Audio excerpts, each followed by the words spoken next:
Take a slow breath and let your thoughts drift outward beyond the room you rest in, beyond the sky you know. Tonight we travel through the quiet fabric of the cosmos, through the light that first awoke the galaxies that bloomed, and the long silence that holds them all. This is not a story of explosions or noise, but of unfolding the gentle expansion of everything that ever was. You are floating inside a universe still growing, still dreaming, still alive with light that began billions of years ago and now softly touches your eyes. As we move through this story, let each word carry you further from the noise of the day and closer to the stillness between stars, where curiosity feels like calm and wonder feels like rest. So settle in, breathe deeply, and let the quiet music of creation surround you. The story of everything begins, not with sound, but with a shimmer. Imagine for a moment that the sun, the heart of our solar system, the golden pulse of our days, were no larger than a single grain of sand resting in your palm. If that were true, then all around it, scattered like glittering dust across the dark canvas of space, would lie 200 billion other grains, each one a star, each one perhaps with its own world spinning quietly in the dark. Together they would form our home galaxy, the Milky Way, a shimmering spiral adrift in a greater sea of light. Now stretch your imagination even further. The Milky Way itself is not alone. Astronomers estimate that there are more than 100 billion galaxies scattered across the observable universe. Each one carries hundreds of billions of stars, many larger, brighter, and older than our own Sunday. The scale is staggering beyond the language of arithmetic, beyond even the grasp of the mind. To say there are more stars than grains of sand on all the beaches on Earth is not a metaphor. It is a measurable truth. Yet within this enormity there is silence. Vast, graceful emptiness stretches between each point of light. Galaxies drift apart through a medium that is not air, not water, but the deep and ancient fabric of space itself. From our vantage point on, a small blue world, orbiting a modest star in a quiet arm of the Milky Way, we have learned to read the cosmos. We have measured its distances, traced its age, and named its structures. And though we remain infinitesimal within it, we have come to understand astonishingly that we are a way for the universe to know itself. There's something profoundly humbling about that thought. From this narrow terrace of rock and water, life has looked up and wondered what everything beyond might mean. The same atoms that burn in the hearts of stars now compose the neurons that ponder them. The hydrogen in our blood once danced in cosmic clouds billions of years before there was an Earth to hold it.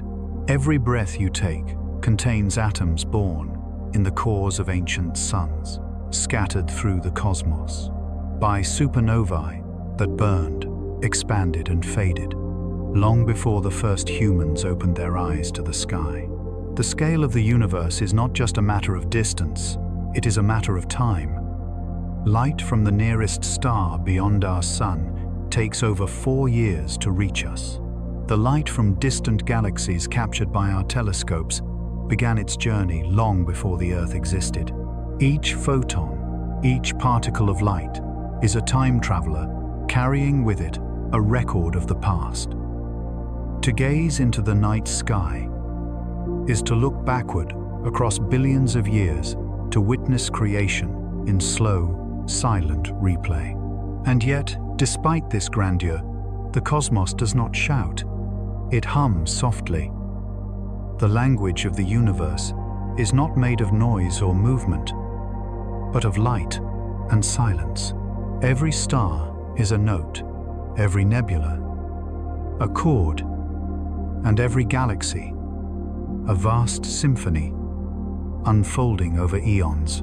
The universe plays its music across the spectrum, from radiant blues and deep violets to invisible radio waves that whisper across the cosmic background. Astronomers with instruments tuned to frequencies beyond human senses have learned to translate this cosmic song. What they find is that even the void is not empty. It vibrates faintly, with the relic hum of creation. There is beauty in that silence, in the apparent nothingness between galaxies. Invisible threads of gravity bind everything together. Each cluster of stars pulls at the next, creating a vast, interconnected web known as the cosmic structure, a network of filaments and voids that stretch across tens of billions of light years. Within that web, galaxies move like lanterns in a slow, eternal dance. It is here in the quiet rhythm of cosmic expansion that we begin to understand scale not as separation, but as connection. The vastness of the universe does not diminish us. It invites us to see ourselves as part of something continuous. The same forces that shape galaxies also guide the tides on Earth. The same physics that governs a collapsing star governs the beating of your heart. Everything from the smallest atom to the largest supercluster follows the same simple principles written into the fabric of reality. And so when you look at the night sky, what you're really seeing is not distance, but time, the long memory of existence. Light stretched thin by billions of miles of travel brings us stories from the beginning. Each faint star, each dim glow, is an echo of an event that shaped everything we are. In that light, you are looking not just outward, but inward, into the history of matter itself, the quiet ancestry of every cell in your body. The irony, perhaps, is that we've achieved this understanding from such a small and fragile place. The Earth, barely 8,000 miles across, is a dot within a cosmic ocean. The sun, bright as it seems, is but one of countless stars, drifting in the spiral arm of a galaxy that itself spins once every 200 million years. To the universe, we are barely noticeable, and yet we have named it, measured it, and dreamed of touching it. Astronomy, in the end, is not about observation. It is about belonging. When early astronomers charted constellations, they were not just mapping stars. They were mapping comfort, meaning, and wonder. Even now, with the power of modern telescopes peering deep into the ancient past, we are doing what we have always done, telling stories about the light. Consider this: from a single planet, orbiting a single grain of cosmic sand, human beings have deduced the shape, size, and age of the universe. We have learned that it is expanding, that it began in a flash of unimaginable energy nearly 14 billion years ago, and that the light of its first dawn still drifts through space, faint but eternal. The fact that such knowledge was born from minds made of the very same matter it describes, that consciousness itself is the universe awakening to its own vastness, may be the most astonishing discovery of all. So, breathe deeply. Let your thoughts drift into that silence. The stars above you are not distant in spirit. They are made of the same atoms that now rest within your heart. You are in every measurable way a piece of the cosmos remembering itself. And as your mind drifts toward the edge of that awareness, consider this question, the one that has echoed through generations of dreamers and thinkers alike. If everything that exists came from something, then what lies beyond? What was there before light, before matter, before the first breath of time? The search for that answer begins, not in laboratories or observatories, but here, in the quiet curiosity of the human soul. It begins in the moment. You look up, see the darkness, and whisper softly to yourself, "What is nothing?" And so as we begin this journey through the void, let your thoughts expand, like the universe itself, slowly, endlessly, beautifully unfolding into silence and light. Long before the hum of machines or the glow of electric light, there were only eyes and fire. The first humans, wrapped in the deep silence of night, looked up at the stars and began to wonder.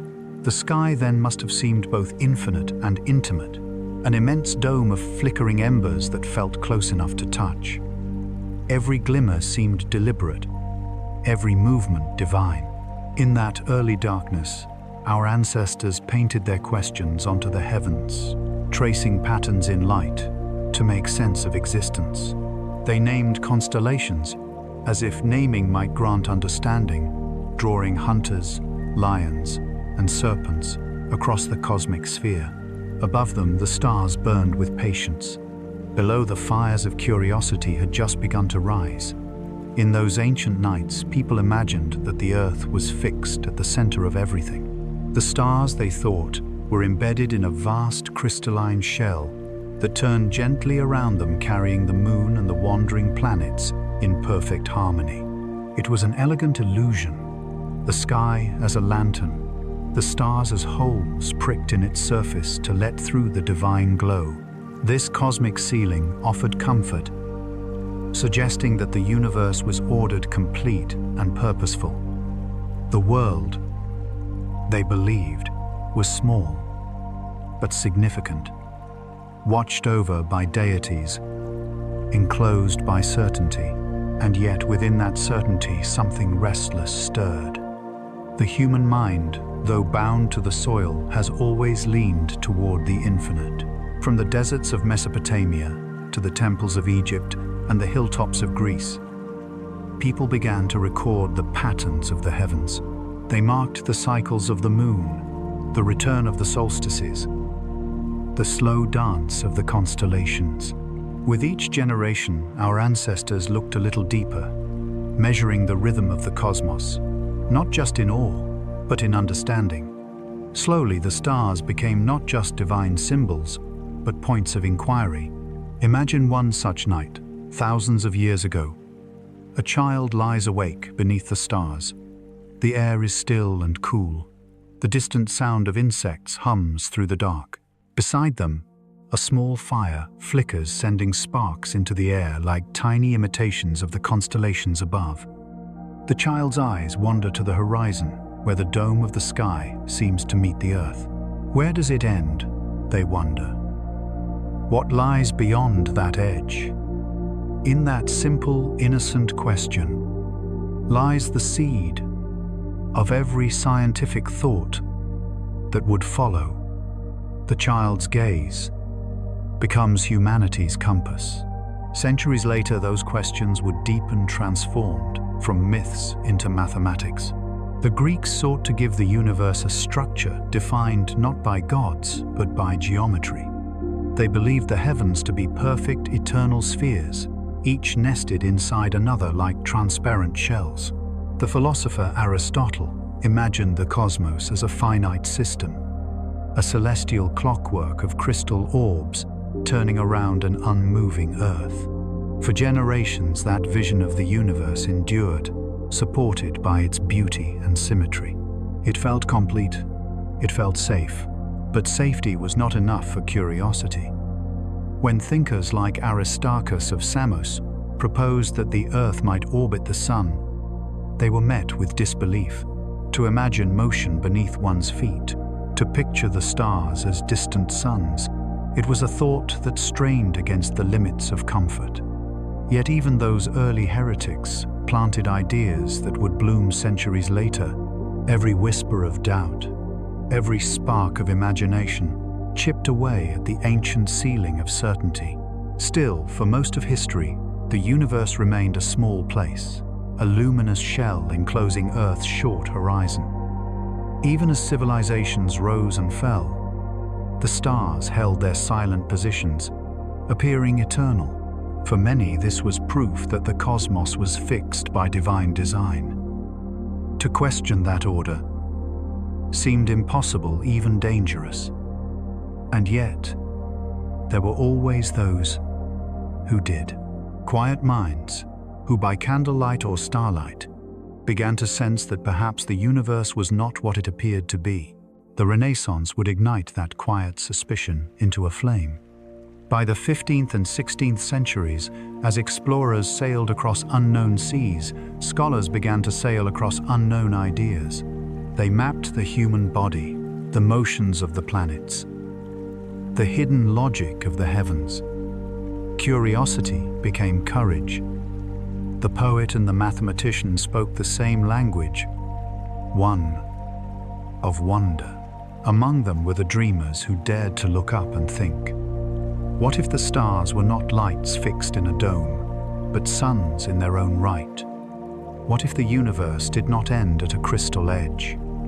It was during this age of awakening that a man named Thomas Digges would take a revolutionary step, building on the work of the Polish astronomer Nicolaus Copernicus, who had dared to place the sun at the center of the solar system. Digges would do something unthinkable for his time. He would erase the boundary. The heavens he proposed did not end in a fixed sphere of stars. They stretched outward endlessly. Infinity was no longer the realm of gods. It was the nature of reality itself. And though this was a scientific act, it was also a poetic one. In one stroke of ink, humanity's home became immeasurable. The cosmos, once a chamber, became an ocean. We were no longer enclosed but adrift, no longer central, but free. But before Digges could shatter the sky, he first had to ask the question that began it all. What if there is no edge? This was not merely a question of astronomy, it was a question of imagination. The universe he dared to suggest might have no walls at all. And if there are no walls, then perhaps there are no limits to discovery, no boundary between what is known and what is possible. In that fragile space between curiosity and revelation, the story of modern astronomy truly begins. For every great leap of science begins with a simple act of wonder, the willingness to look up, to question, to dream. And so, as the centuries turned and the first telescopes reached for the heavens, that ancient child's question, "Where does it end?" echoed, still growing louder, bolder, more precise. It became a challenge that would redefine everything we thought we knew about the sky. The stars, it seemed, were waiting for us to finally listen. It begins in England in the late 16th century, an age of candles and ink, when faith still framed the edges of the known world. The night sky was both sacred and mysterious, a celestial map drawn by divine hands. To most it was immutable, a great crystal sphere, encasing the earth, studded with stars that shone from their fixed positions. The heavens were thought to turn gently around us, a cosmic canopy designed for human eyes. To imagine anything else was to risk not only ridicule but heresy. Yet among those who gazed upward, one man began to see differently. His name was Thomas Digges, an English astronomer, mathematician and dreamer, a man born into a time when science and faith still wrestled for dominion over truth. Digges inherited the intellectual spark of Copernicus, the Polish scholar who only a few decades earlier had proposed that the Earth was not the center of creation, but one of several planets circling the Sunday. To Digges, this was not just mathematics, it was revelation. Imagine him by candlelight, hunched over a desk of rough wood, the scent of ink and oil filling the air. Before him lies a translation of Copernicus's De Revolutionibus Orbium Coelestium, the book that dared to unseat Earth from the throne of the cosmos. Digges reads the Latin text by flickering flame, tracing the orbits with a trembling hand. In the margins, his mind begins to wander. What if the universe does not end at a perfect shell of stars? What if beyond that invisible wall, there is more, endlessly more? In a world where even the idea of infinity seemed divine, this was a radical act of imagination. For centuries, philosophers had comforted themselves with the notion of boundaries. The heavens were ordered, predictable, enclosed. Infinity belonged only to God. But Diggers dared to merge science and the infinite to declare that space itself might stretch forever. When he finally published his English translation of Copernicus's work in 1576, he included something quietly revolutionary, a diagram. It appeared simple, a sun at the center, planets orbiting in perfect circles. But then, at the edges of the page where Copernicus had placed a shell of fixed stars, Diggers did something extraordinary. He erased the boundary. In its place, he scattered stars outward, infinitely. He wrote that the sphere of stars was fixed infinitely upward, suggesting that space itself had no end. It is difficult from the comfort of modern knowledge to grasp the courage of that idea, to imagine infinity before the telescope, before mathematics could prove or even describe it. That was not science alone, but poetry. The act of removing the edge of the universe was not only an intellectual leap, it was an emotional one. It meant abandoning the comfort of enclosure. Humanity was no longer at the center of a finite design, but adrift in boundless darkness. And yet there was beauty in that darkness. To Diggers, infinity did not mean chaos. It meant divine perfection on a scale far beyond human comprehension. He wrote of the stars as flaming lamps, innumerable, placed through the infinite abysses of space. Each one, he believed, might shine with its own world, a notion that would not be scientifically proven for centuries, but which his intuition grasped as truth. For the first time in recorded history, a human mind pictured the cosmos as endless. That mental shift, that quiet moment of ink and thought, changed everything. The stars were no longer tiny lights painted on a dome, but vast distant suns scattered through infinite depth. The sky was no longer a ceiling, it was an ocean. But such revelations are never peaceful. Diggers's idea raised questions that would haunt science for centuries. If the universe truly extended forever, filled evenly with stars, then why was the night sky dark? Why wasn't the heavens a constant blaze of light? The question seems simple, almost childlike, yet it contains the weight of 1,000 years of mystery. The darkness, after all, is not an absence, it is a clue. But before that paradox could be understood, humanity needed to see farther, to observe, beyond the reach of the naked eye. Diggers had imagined infinity, now others would seek to measure it. Still, his work had opened a door that would never close. The cosmos had lost its walls, and with them, its comfort. The known world had been shattered not by force, but by thought. As the 16th century unfolded, Diggers's diagram spread quietly across Europe, whispered about among scholars and philosophers. It was not widely accepted. How could it be? There was no telescope yet to confirm it, no evidence to silence the skeptics. But the seed had been planted. In universities, in monasteries, in royal courts, a new vision of the universe began to take root. This was more than a scientific revolution. It was a spiritual one. For in imagining infinity, humanity had done something profound. We had redefined our place in creation. No longer could we believe that the cosmos revolved around us. We were part of something vast, borderless, and alive.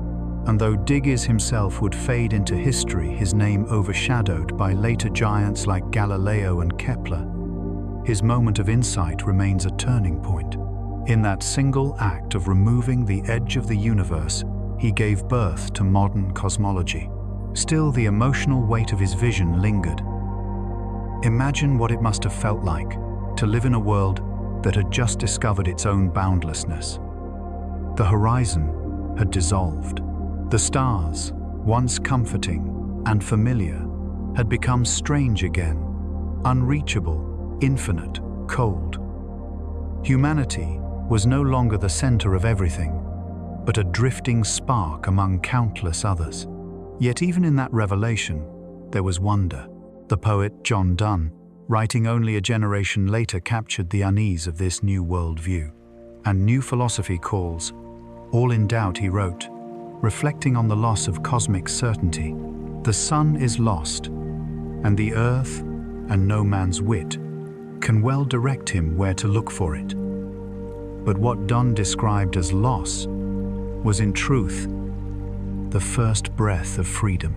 The universe had become larger, and with it, so had the human spirit. Modern historians sometimes call Digges the first infinite thinker. He had no telescope, no equations, and no celestial data. Only reason, courage, and imagination. But it was enough. His idea would echo forward through the centuries, inspiring those who followed to look deeper, to ask harder questions, to find light within the dark. Centuries later, when scientists would finally observe the cosmic background radiation, the afterglow of the Big Bang, they would see in their data the very infinity Digges once dreamed. The idea that space has no boundary, that time itself had a beginning but stretches endlessly forward, was born from his ink-stained fingers. In many ways, his revelation mirrors the act of looking inward. The infinite above reflects the infinite within, a truth that poets and philosophers have always known. When we contemplate the stars, we are not only gazing outward into space, we are also exploring the uncharted cosmos of thought. Digges could never have known how right he was. Today, astronomers speak of a universe so vast that its edges may never be seen, its expansion eternal, its fabric still stretching.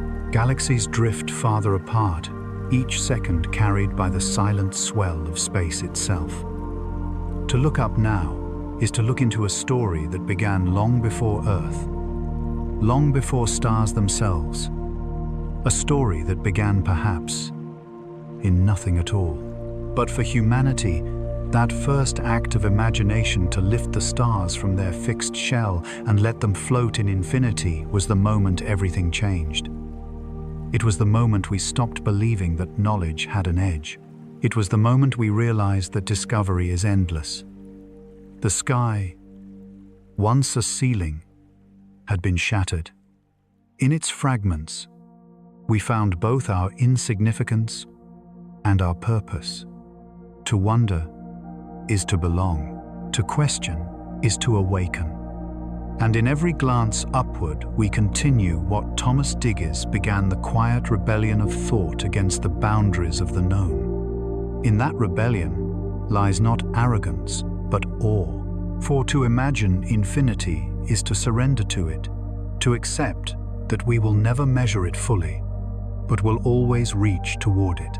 That perhaps is what it means to be human, to live in the tension between knowledge and mystery, between light and darkness, between the finite and the eternal. And so, as the 16th century fades into the modern age, the stars shimmer above us, as they always have, but they mean something different now.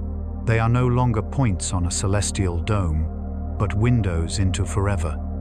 Each glimmer is a promise, each shadow a reminder that even in the quiet vastness, we are not alone in our wandering. The sky has been shattered, not broken but freed, and beyond its shards the darkness awaits a riddle as old as time.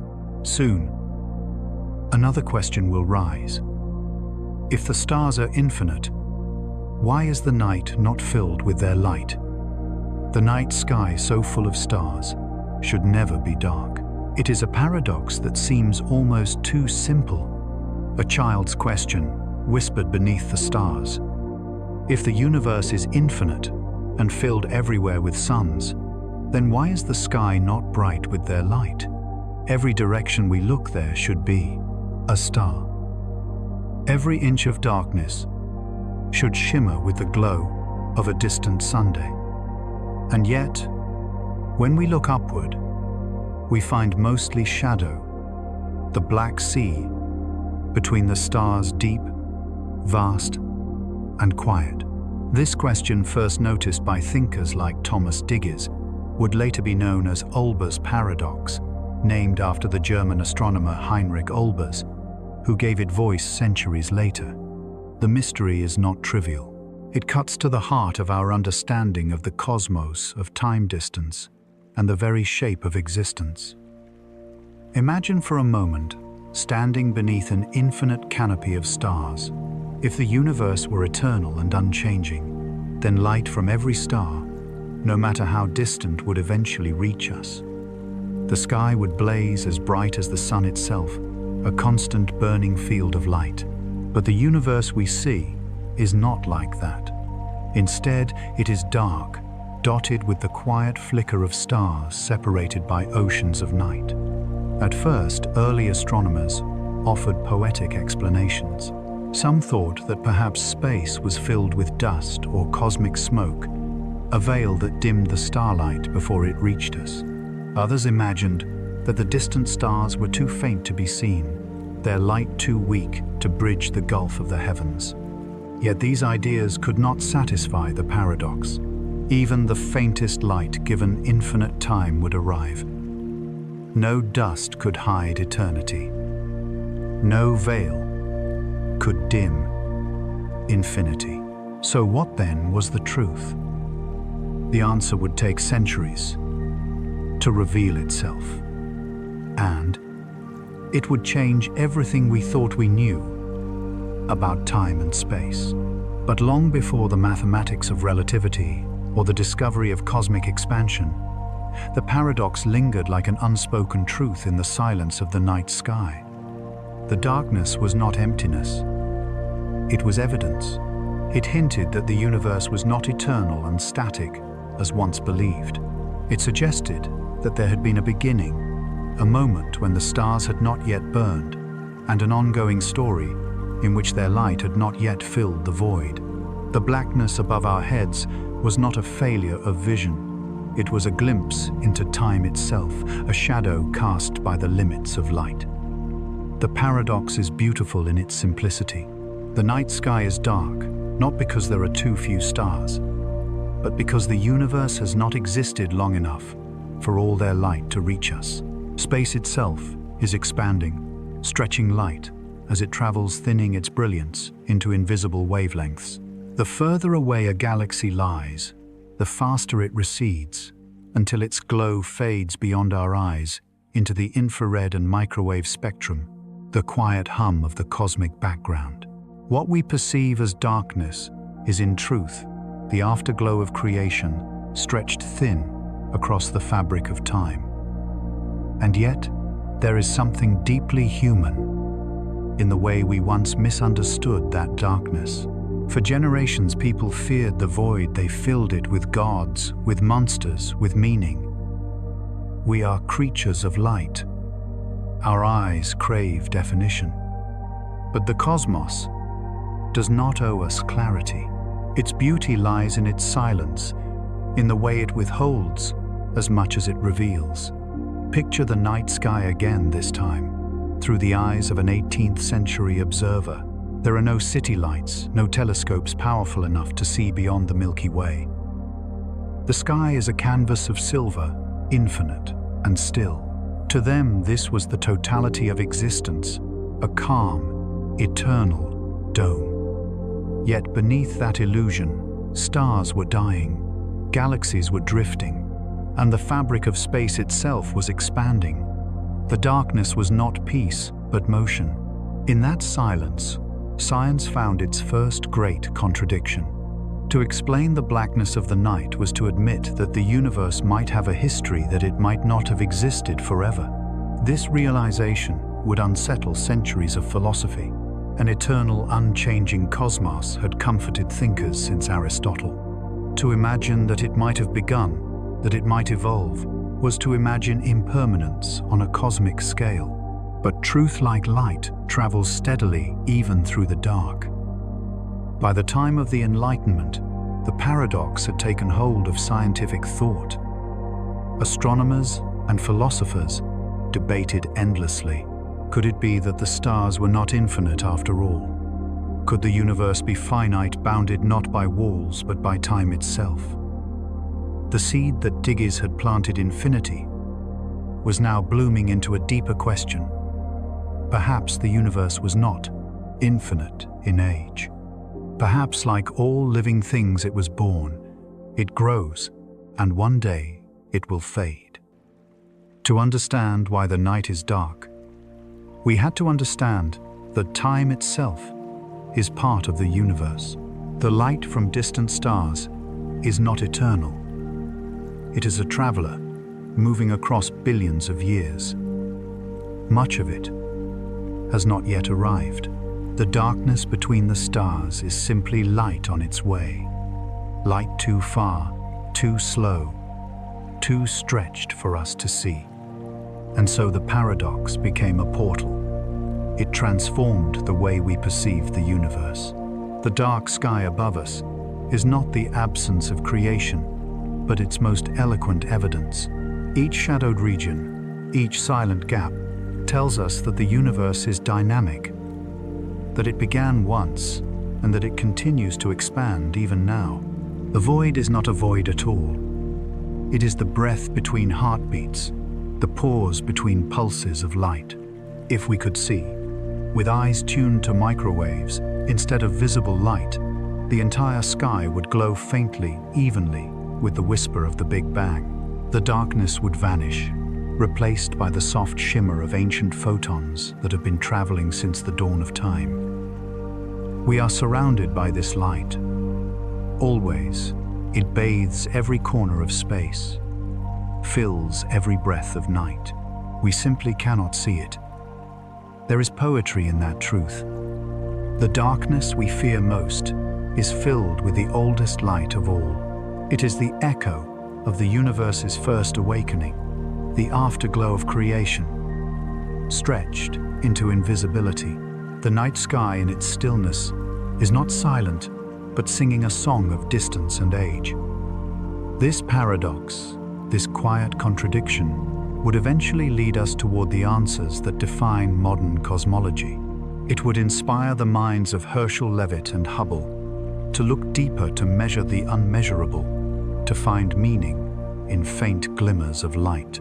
It would prepare humanity for the idea that everything we see is in motion, that even space itself is alive with expansion. But in this moment, standing beneath the stars, we can simply rest in the beauty of not knowing. For the darkness above us is not the enemy of understanding. It is its beginning.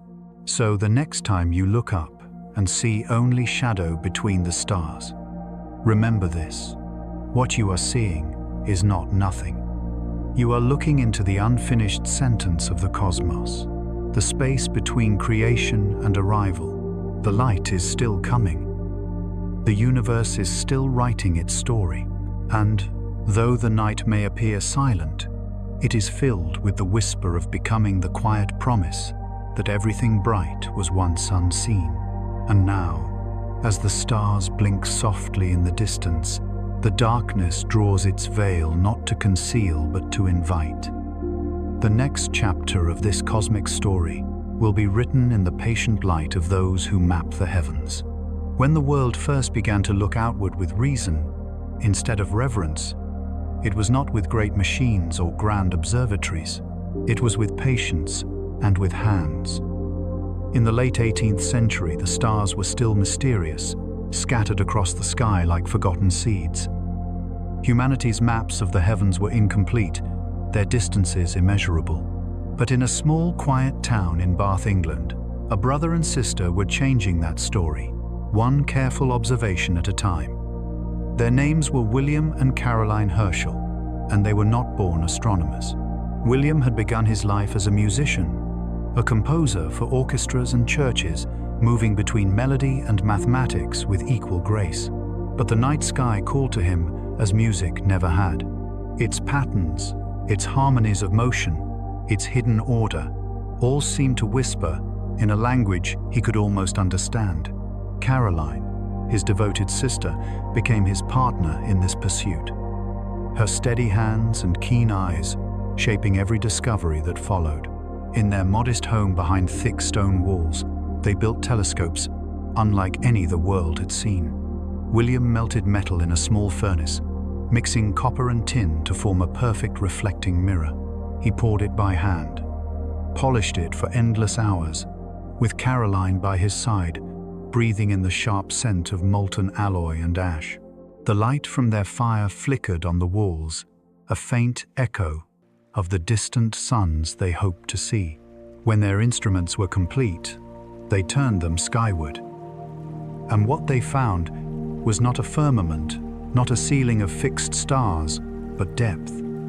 The night was not a flat field of points, but a vast, three-dimensional sea. With each sweep of his telescope, William saw farther than any human being before him. He recorded his observations meticulously, while Caroline stood beside him, shivering in the cold night air, holding a lantern counting the stars. They worked through countless nights, their eyes aching, their fingers numb, but their spirits illuminated by what they were witnessing. Every dot of light was no longer a mystery. It was data position, distance, brightness. Each observation chipped away at the boundaries of ignorance.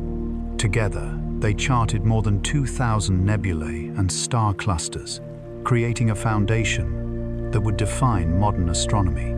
It was during these long vigils that William discovered something extraordinary: the planet Uranus. It appeared first as a faint wandering star, a small point of light, moving differently from the others. When he realized what he had found, a new world invisible to all who came before, he called Caroline to his side. Their quiet home had suddenly become the birthplace of a new age of discovery. News of his finding reached King George III, who appointed William as the royal astronomer.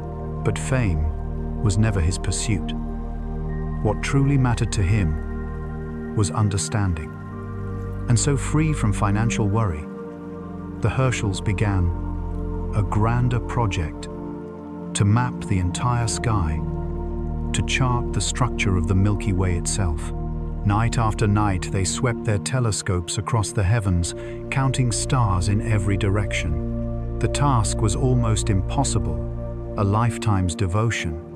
But slowly, through the lens, the universe began to take shape. William's data suggested something astonishing. The stars were not evenly scattered, but gathered in a vast disk-like structure, a glowing river of light surrounding us. The Milky Way was not the entire universe as once believed, but a single island of stars adrift in darkness. For the first time, humanity could sense its galactic home. We were no longer surrounded by an infinite uniform field of stars. We were inside something, a grand spiral, spinning slowly in the endless sea. Caroline's notebooks preserved these findings with meticulous care. Her handwriting was steady, her tone modest, but her role was monumental. When William was away, she conducted her own observations, discovering 8 comets herself, 8 new travelers through the dark. Yet history for centuries would nearly forget her name. It was only later that science would recognize her as one of its quiet giants. To imagine their world is to imagine devotion itself, the hiss of metal cooling in molds, the hum of wind through the chimney, the slow rotation of the heavens above them. Every night, they peered through the same slice of sky, tracing the faint, dusty clouds of the Milky Way, the combined glow of billions of distant suns. They could not have known it then, but they were glimpsing our galaxy from within, catching sight of the edge of everything they could perceive. William's sketches, hundreds of them, showed the universe as alive, textured, organic. He called it a construction of nature. To him, the stars were not isolated points, but a living system, constantly evolving, shifting, growing. He suspected that the faint, cloudy nebulae scattered across the sky were not simple clusters, but perhaps island universes of their own other galaxies beyond our own. It was a radical idea, one that few could accept. For centuries, humanity had only just adjusted to the idea of a sun-centered solar system. To suggest that our Milky Way was merely one of countless galaxies That even our galaxy was not the center seemed unthinkable. Yet William Herschel's intuition was right. He could feel the truth pressing against the limits of his technology. The telescope, no matter how fine, was a mirror for the mind. What it showed was not just distance, but possibility. When Herschel gazed into the night, he saw more than faint light. He saw the future of astronomy, a science that would one day map not just stars, but space itself. And beyond the beauty of his discoveries, there was something profoundly human about the Herschel's work. Their nights were filled not only with calculation, but with wonder. Each star they counted was a breath of the infinite, each note in a celestial symphony they could only partially hear. Their labor was slow, their tools imperfect, but their faith in the pursuit of knowledge was unshakable. What they gave the world was not merely information, but perspective. The Milky Way, once an abstract band of light, became a structure, a home, with boundaries, with symmetry, with a place for us within it. For the first time, humanity could point and say, "Here we are." But for all their progress, one mystery remained unsolved. As William and Caroline mapped the heavens, they noticed countless fuzzy patches, glowing clouds that seemed too distant, too diffuse to be stars. Some were round, others spiral. Were these the birthplaces of new suns, or were they something else entirely? Other galaxies too far to imagine. They had no way to know. The tools to measure such distances did not yet exist. The universe still kept its true scale, hidden behind a curtain of light. Yet in their quiet persistence, they had brought us closer to the truth than anyone before. They had shown that the sky was not a static painting, but a living landscape, a map, still being drawn. And they had proven that the search for knowledge, no matter how vast, begins with simple acts. A lens, a notebook, a pair of eyes that refuse to stop wondering. The Herschels did not see infinity, but they gave it form. They did not measure the whole universe, but they gave it meaning. Their work was a prelude, a deep breath before the leap. The next generation of astronomers would take their findings and stretch them beyond comprehension. The stars they charted would become waypoints, guides for those who dared to look even farther toward galaxies beyond, toward the edge of visible time.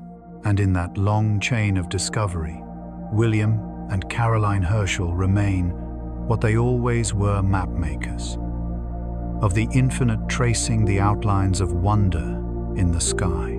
As their telescopes fall silent, the night remains alive, filled with questions waiting to be measured, distances waiting to be known. The next journey will reach farther, still led by those who learn to listen to the light itself.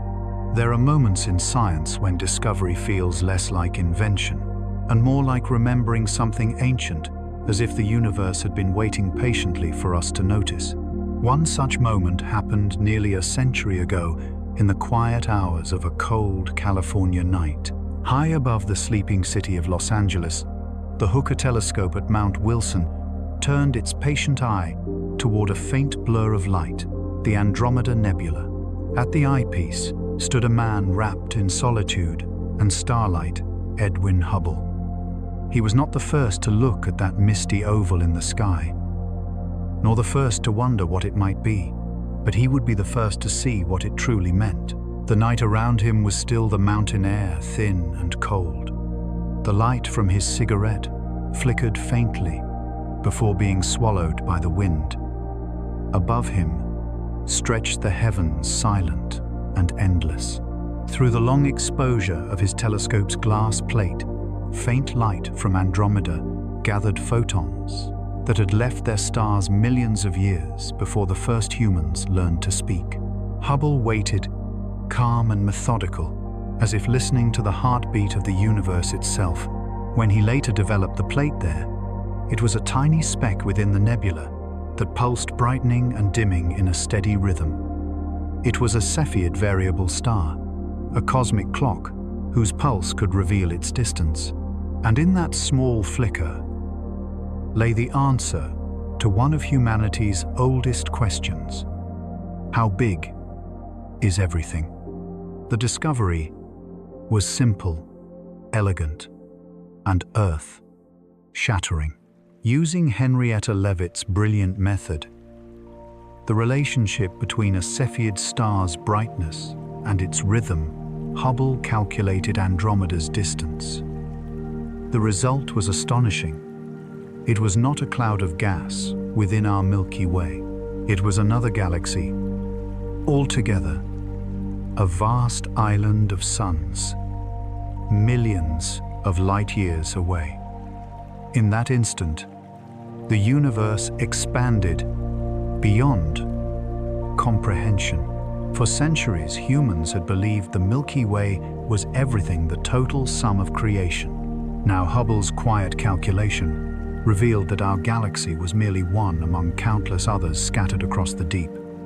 The cosmos was not a single ocean, but an archipelago of galaxies drifting apart in an infinite sea.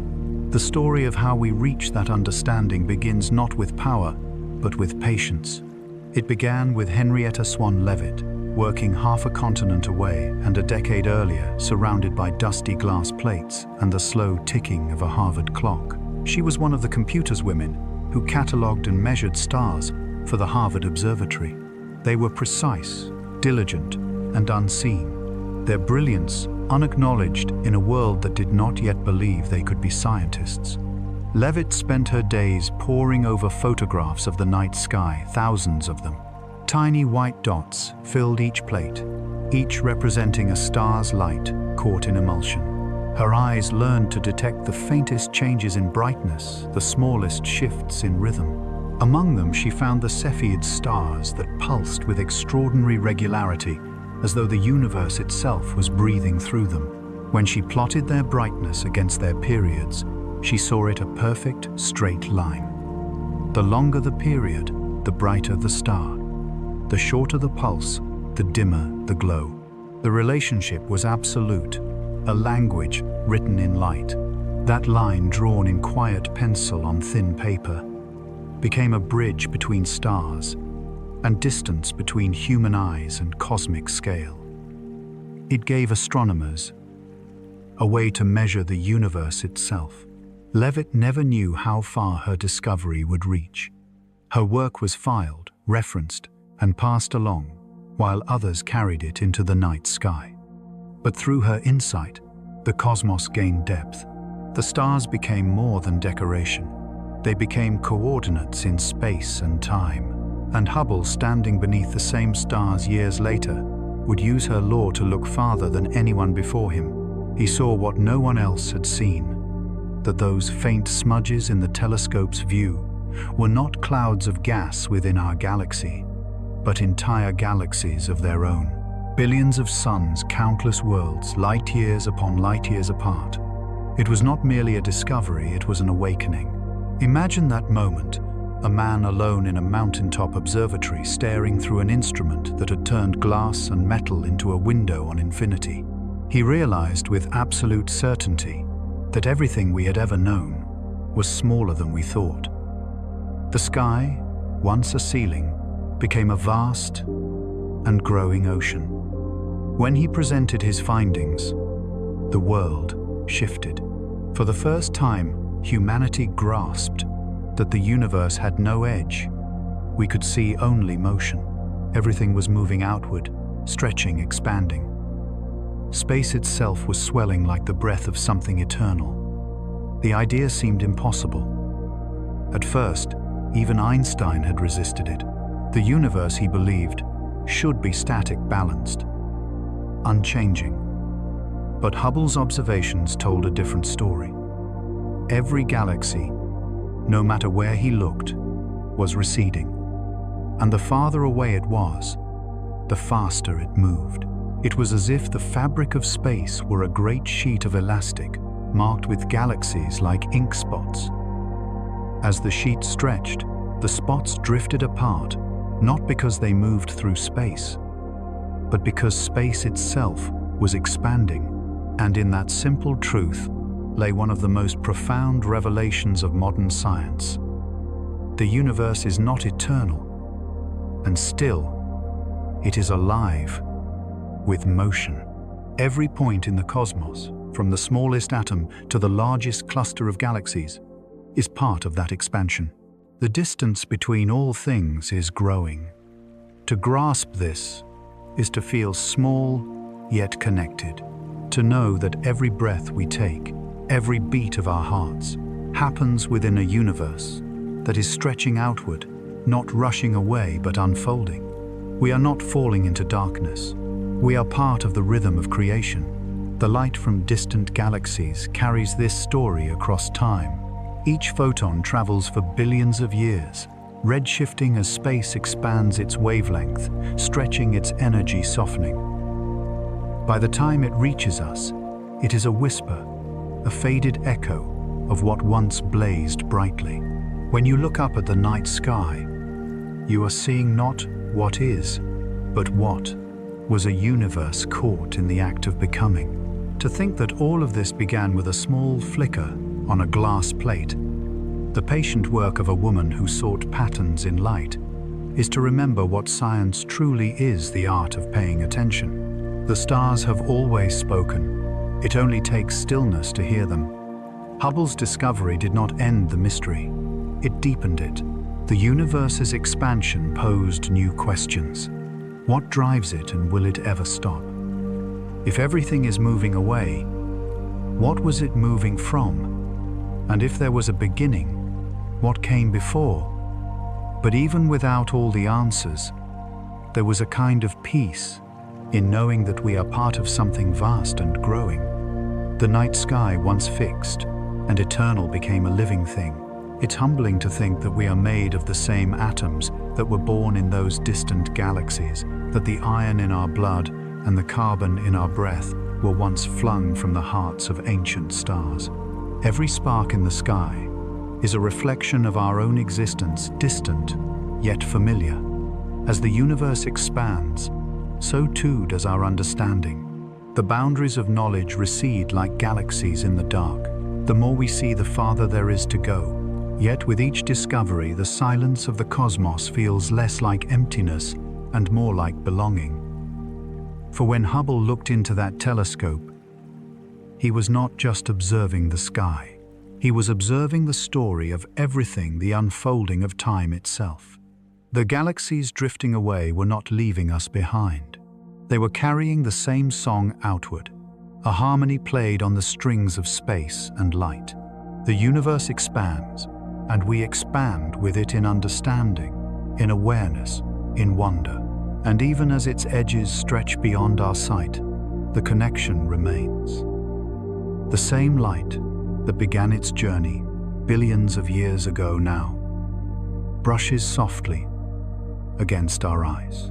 So the next time you gaze into the night, remember that what you see is motion, the slow breath of the cosmos, the quiet rhythm of everything that has ever been.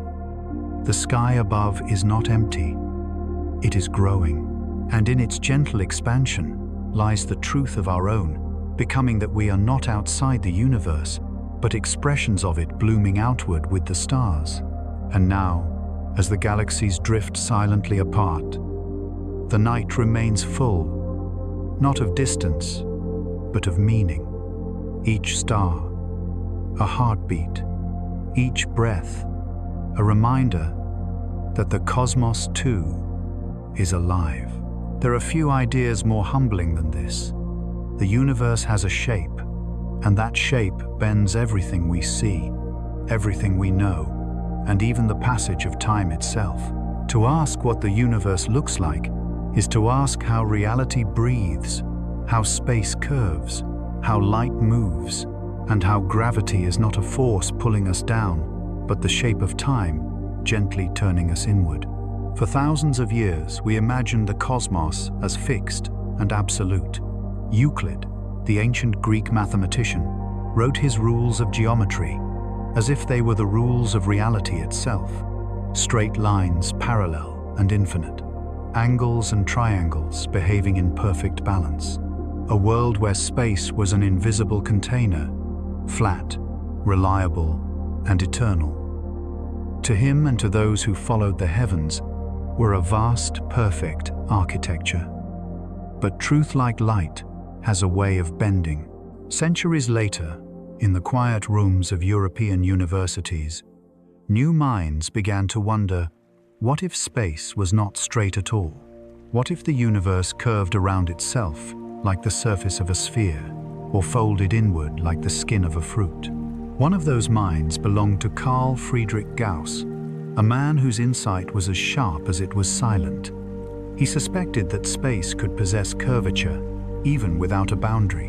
On the surface of Earth, lines that seem parallel eventually meet, not because they disobey mathematics, but because the ground beneath them curves. What if, thought Gauss, the same could be true of the universe?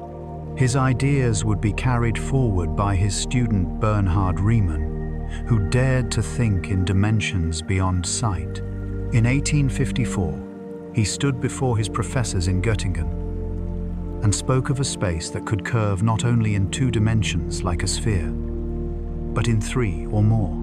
A space that could bend around itself, invisible to the eye, but measurable through the way objects moved within it. He imagined a universe not contained in a box, but woven from invisible threads of direction and distance. A realm where geometry itself could change depending on where you stood. His words were dense, abstract, mathematical, but beneath them pulsed a simple truth. Space and shape are one. It would take another half-century before someone found the bridge between this invisible geometry and the world we experience. A man who could translate curvature into the language of reality. His name was Albert Einstein. When Einstein first considered the nature of space, he did not begin with equations, but with imagination. He pictured himself falling freely through the air or riding on a beam of light. He asked what the universe would look like if you could travel at light speed, how time would stretch and distances would shrink. In those thought experiments, he began to see something extraordinary. Gravity was not a pull between masses, but the result of space and time, bending around matter. Imagine laying a blanket across a smooth floor. Drop a heavy ball in the middle, and the fabric dips, forming a curve. Now, roll smaller marbles across it, and they spiral inward, drawn not by an invisible hand, but by the shape of the fabric itself. That is how gravity truly works. The planets circle the sun, not because the sun reaches out to tug them, but because it warps the space around it. The Earth moves not along a forced path, but along the easiest one, a curve within the cosmic fabric. This realization changed everything. Space was not the stage upon which the universe played out its story. It was part of the story itself. Einstein called his idea the general theory of relativity, and it revealed a universe that was flexible, dynamic, alive. Time itself could stretch or contract, depending on gravity's strength. Light could bend as it passed near stars curving, not because it was weak, but because space was shaped. Even the ticking of clocks could change depending on where they rested, slower in valleys of strong gravity, faster in the emptiness between worlds. Reality was no longer absolute. It was relational, curved, and responsive. And yet Einstein's equations held an unsettling implication. They showed that space could not remain still. If gravity curved space-time, then all the matter within it, all the galaxies, all the stars, must move accordingly. The universe, by its own geometry, must either expand or contract. It could not be frozen in place. Einstein resisted this conclusion. It seemed too strange, too unstable. So he introduced what he later called his greatest blunder, The cosmological constant, a term to hold the universe in balance, to keep it from changing. But the cosmos did not need correction. It needed trust. When Edwin Hubble observed the light from distant galaxies and found that they were all moving away, that space itself was stretching, Einstein's equations were finally vindicated. The universe was expanding, and the geometry Riemann had imagined was now a living reality. We live, it turns out, in a curved space, one that grows with time, one that bends beneath the weight of its own existence. If the universe contains enough matter, its gravity could someday slow that expansion, curving it inward again, like a cosmic breath, returning home the big crunch. If it contains too little, the fabric will stretch forever, flattening into an eternal expansion, the open universe. But what we observe today is something even more delicate. The cosmos appears almost perfectly flat, balanced between these fates. Its geometry tuned to an exquisite precision. It neither collapses nor races apart too quickly. It hovers at the edge between two infinities, the infinite of stillness and the infinite of motion. It is as though the universe from its very beginning found the narrowest path between chaos and emptiness, a middle way written in the mathematics of light. When scientists today map the cosmic microwave background, the faint afterglow of creation itself, they can see the imprint of this geometry. Subtle fluctuations in that ancient light trace the contours of space-time, revealing that the universe's shape is not random. It is self-consistent, harmonious, balanced. In that sense, Einstein's legacy is not just scientific, it is poetic. He taught us that reality is not made of things, but of relationships. Not of matter, but of structure. Every atom, every ray of light, every planet's orbit is an expression of the universe's geometry, the shape of its being. It is a humbling thought and a comforting one, because it means that even in the vast distances between galaxies, the same laws apply. The curve that guides the orbit of the moon also shapes the path of light from the most distant star. The geometry that bends space-time around black holes also folds invisibly around us as we move through our days. We are woven into the same curvature. We are the geometry made conscious. When you stand beneath the night sky and feel small, remember that you are not outside this cosmic structure looking in. You are part of it, a local expression of its endless bending. The atoms in your body obey the same equations as the galaxies, their vibrations echoing the rhythm of space-time itself.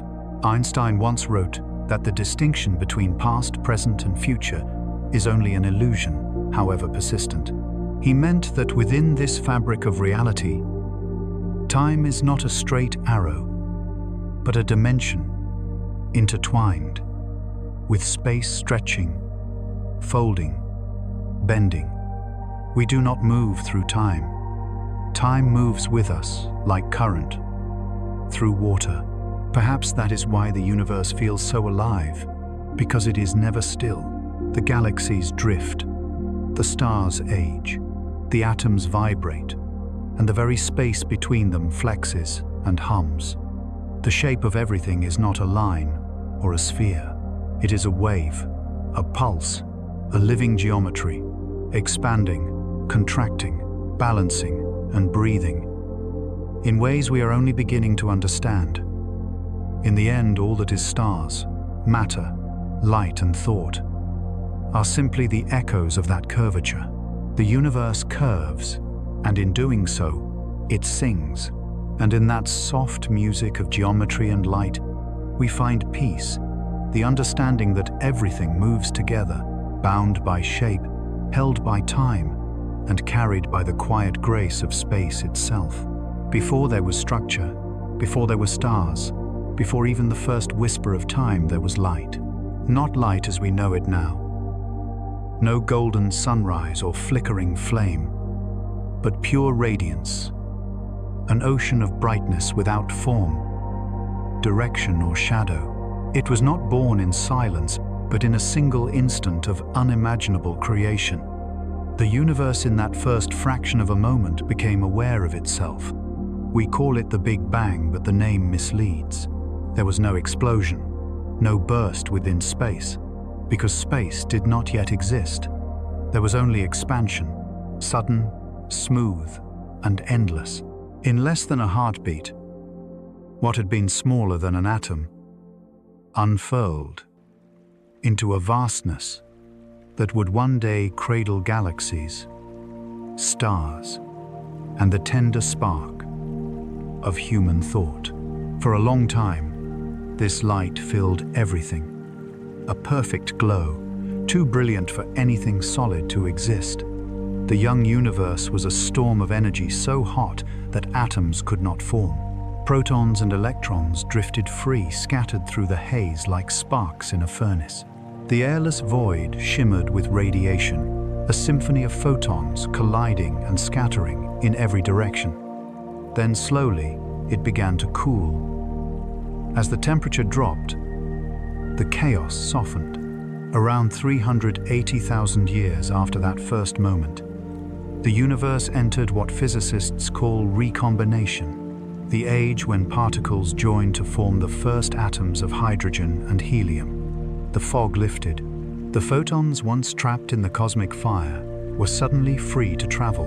That light still travels today, stretched and softened by the expanding fabric of space.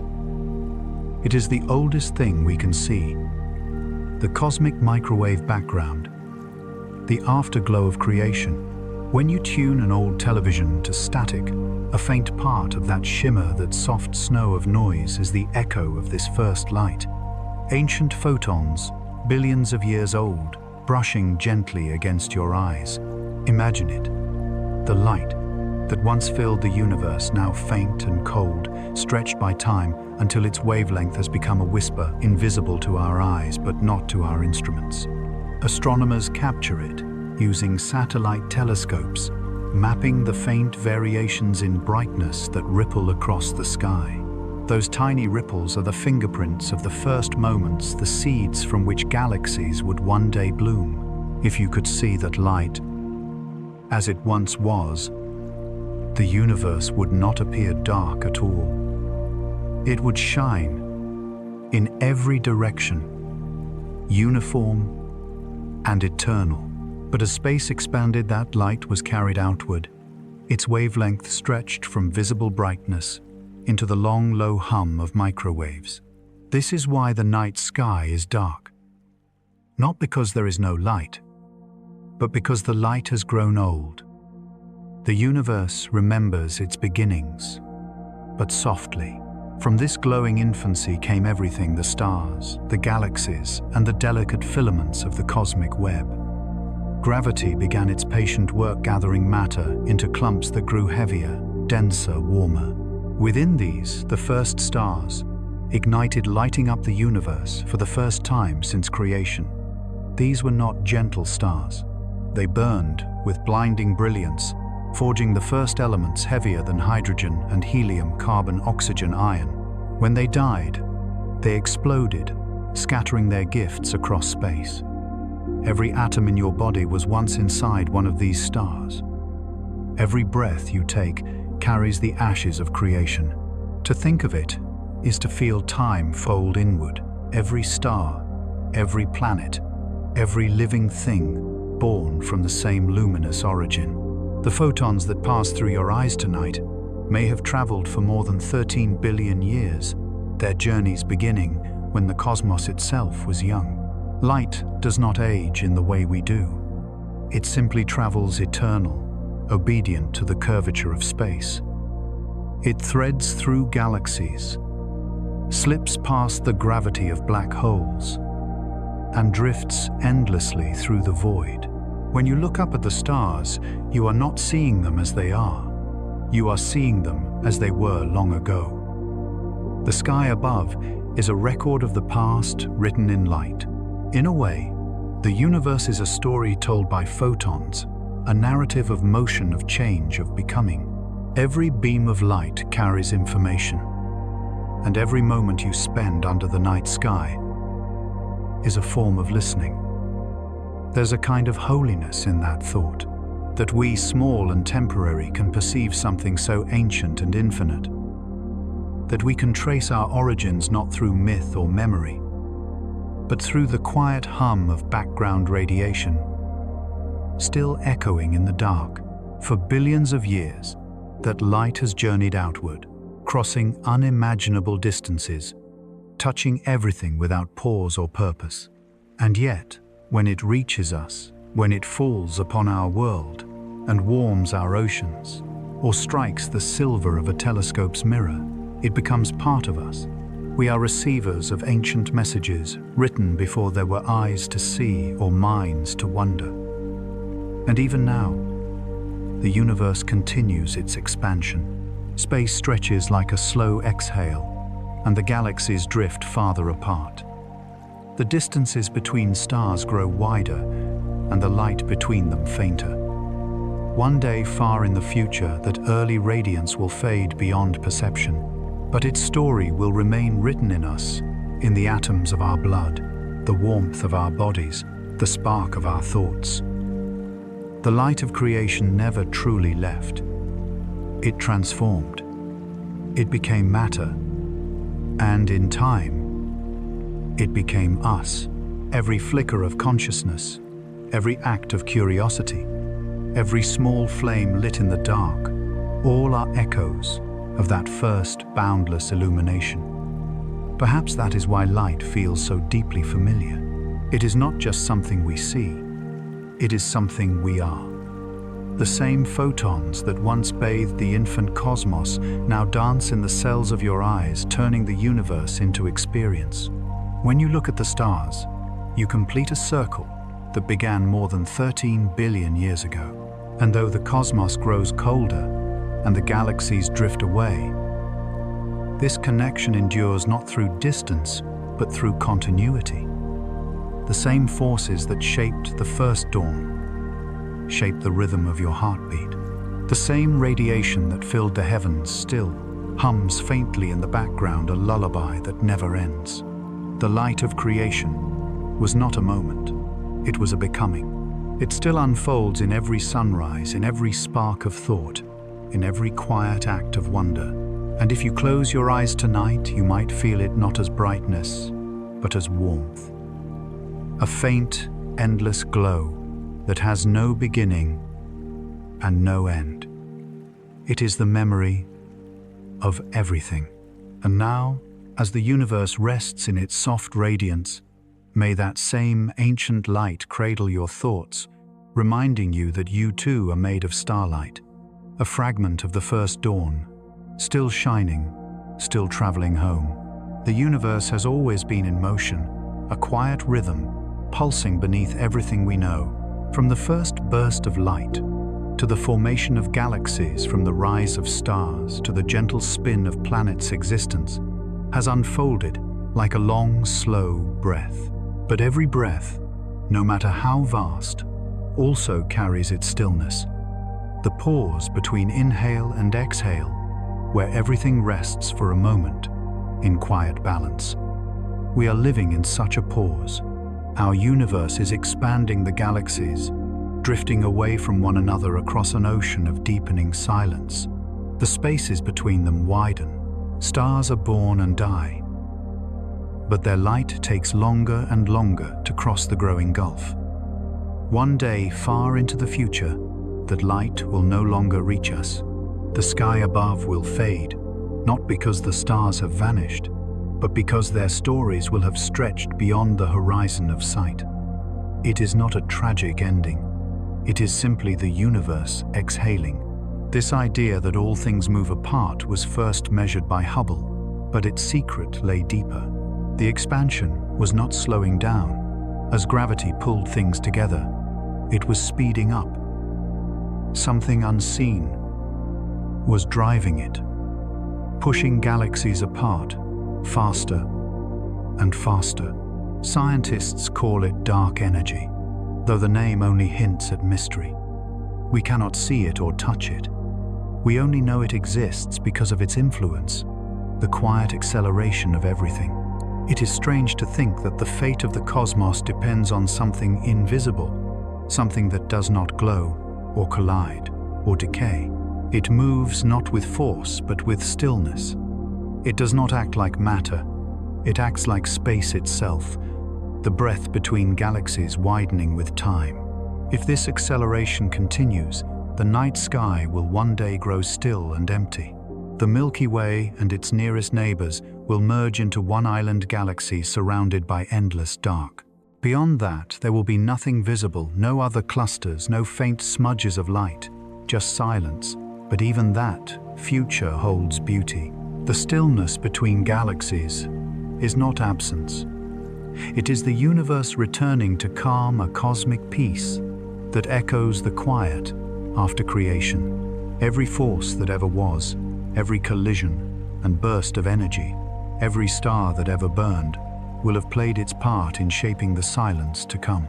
The expansion is not destruction. It is diffusion. Energy softening into rest. Perhaps the universe does not die.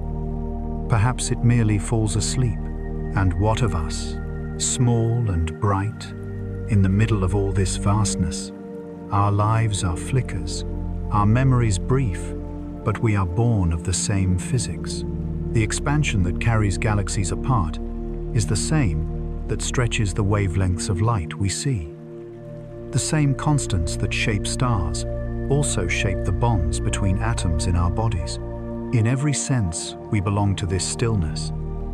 There is a comfort in knowing that, because to belong to the universe means to share its rhythm, its movement, and its rest, its creation, and its quiet. When we breathe, we mimic the cosmos expansion and contraction, tension and release. The universe is not something beyond us. It is within us, written into the way we exist, the way we drift through time. Sometimes in the dark, it is easy to feel the weight of that vastness, the slow unraveling of stars, the endless outward pull. But listen closely, and you might hear something softer beneath it all. A kind of cosmic hush, gentle and eternal. It is the sound of the universe, at peace with its own impermanence. Everything that has ever existed, every atom, every beam of light, still exists somewhere, transformed, but not lost. The energy that was once a star may now be part of the dust between galaxies or a breath of warmth in a distant world. Nothing truly disappears. It only changes form. In that way, even the stillness is alive. Astronomers sometimes describe the end of time as the heat death, a final moment when all stars have faded and energy is spread so thin that nothing stirs. But even then, the universe will not have ended. It will simply be resting its story, written in silence, its memory carried in the faint glow of background radiation, the last echo of the first light. If you could drift across that far future cosmos, you might find it serene, a vast black sea, speckled with the quiet remnants of galaxies long gone.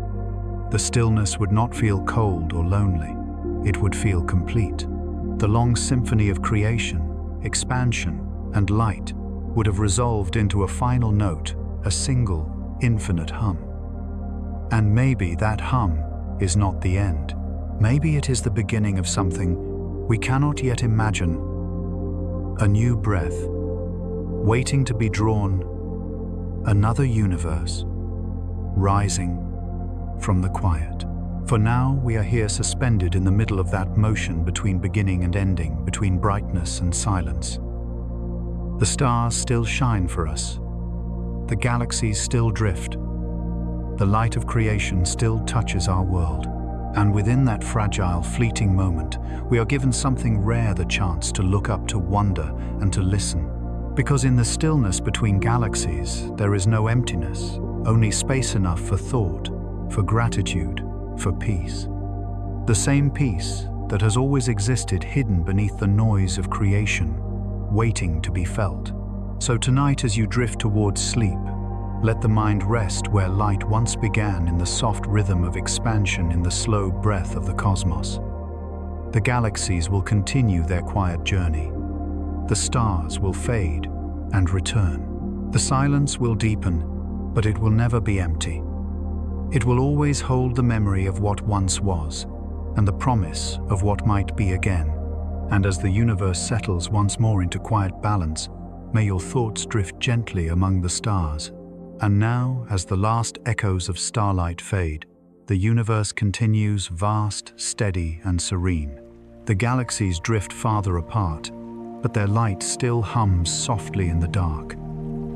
A quiet reminder that every ending is only another beginning. You are part of that light, made of the same atoms that once burned in the hearts of ancient stars, carried by the same cosmic rhythm that guides their dance. The silence you feel now is not emptiness, but connection, the universe breathing gently around you. So rest here in the stillness between galaxies, knowing that even in the quiet, you are surrounded by everything. If you enjoy journeys like this, feel free to stay a while and let curiosity guide your dreams. There is always more to explore, always more light waiting to be found.